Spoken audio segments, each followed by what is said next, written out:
27 ta' Awwissu Santa Monika Armla għexet bejn 332 u 387. Santa Monika twildet fi ħdan familja nisranija sinjura fl-Afrika ta' fuq. Meta kellha madwar 16 sena, kif kienet id-drawwa ta' dawk iż-żminijiet, tamdet u għamlet l-ewwel tqarbina. Xi 4 snin wara iżżewġet lil wieħed żagħżugħ pagan jismu Patrizzju u kellha 3 tfal, 2 subien u tifla. Monika sofrit ħafna minn żewġha minħabba in-natural qalil li kellu u wkoll minħabba in-nuqqas ta' fedeltà għaliha. Hi ma nfexxitx fil-ġlied u fit-tajjir, imma fitxet li tgħix sewwa u tkun twajba, ħelwa u paċenzjuża miegħu. Anki żewġa kienet tal-istess natural ta' bina u Santa Monika sofrit ħafna minnha wkoll. Wara 18 sena f'din il-ħajja ta' żwieġ, Monika rat lil żewġa jinbidel u jaqbad ħajja tajba u saħansitra sar nisrani. Wara sena miet, fis-sena 370. Għall-aħħar tal-istess sena, bina l-kbir Wistin, meta kellu 16 sena, mar jistudja f'Kartaġni li dak iż-żmien kienet il-belt ewlenija tal-Afrika. Hemm iltaqa' ma' mara u għex magħha bla ma żżewwiġha sas-sena 385 u kellhom tifel, Adeodatu. Sa dan it-tant kien ħaddan l-ereżija tal-Manikej. Minn Kartaġni mar Ruma u wara Milan. B'qalba maqsuma, Santa Monika kienet issuż u tiġri wara bina biex ma jkomplix f'dik il-ħajja. Fis-sena 383 marret Ruma warajh u fis-sena 386 marret Milan. F'Milan kellha xorti tara il-konverżjoni ta' bina u wenitu jipprepara ruħu għal mamudija minn idejn l-isqof San Ambroġ fil-għid tas-sena 387. Ftit wara il-mamudija, Santa Monika flimkien ma' bina telqu minn Milan biex imorru lura lejn l-Afrika. Meta kien f'Ostja jistennew il-bastiment biex jimbarkaw fuqu għal Kartaġni, Monika mardet u fi żmien 9 ijiem mietet meta kellha 54 sena. Difnuha f'Ostja iżda fl-1430 il-Papa Martin V ġab ir-relikwi tagħha Ruma fejn illum jinsabu fil-Knisja ta' Sant Wistin.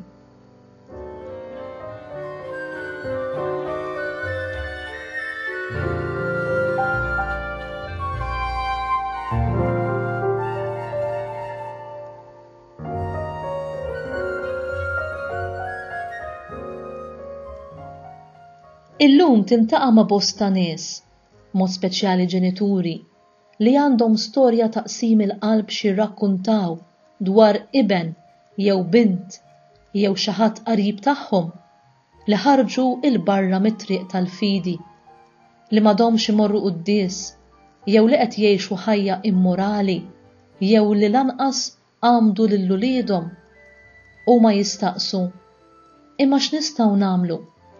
Ir-risposti huma dawn. Itolbu u jibqgħu ipperseveraw fit-talb. Għatu eżempju tajjeb bil-mod kif tgħixu intom. Ħobbu b'imħabba qaddisa kif ħabbna u għallimna Kristu. Armaw ruħkom b'ħafna paċenzja u tama kbira f'Alla. Il-fidi tagħkom f'dan kollu tgħinkom tkomplu għaddejja fil-ħajja u tagħmilkom nies aħjar. Xi kultant tistgħu toħorġu bi stqarrija oħra, imma Alla mhux qed jisma' talbi.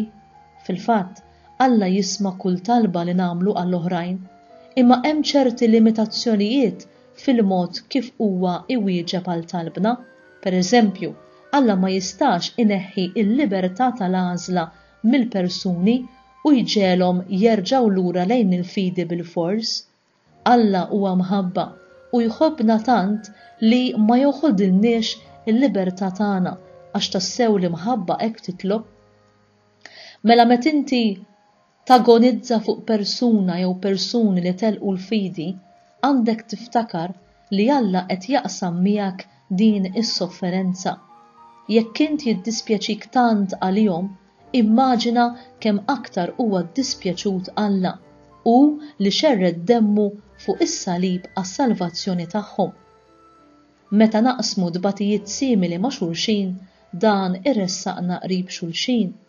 U għalhekk meta inti taqsam is-sofferenza tiegħek ma' Alla, żomm f'moħħok li hu qed jaqsam tiegħu miegħek dwar l-eżiż tiegħek u dan irresqek qribu.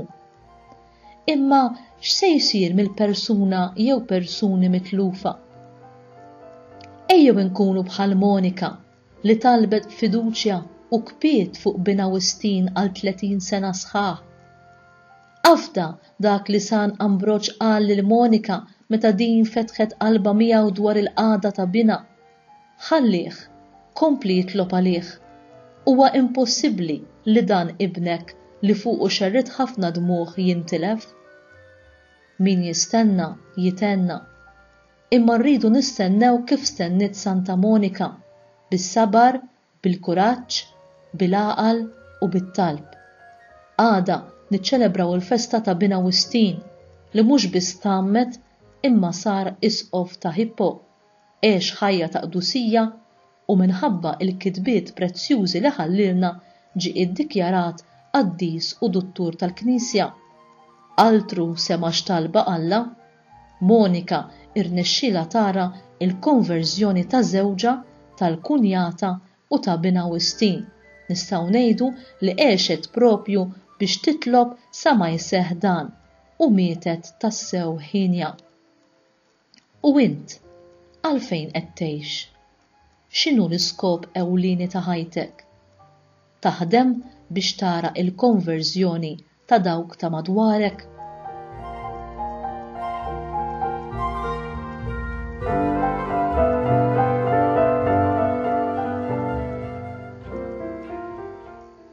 Talba.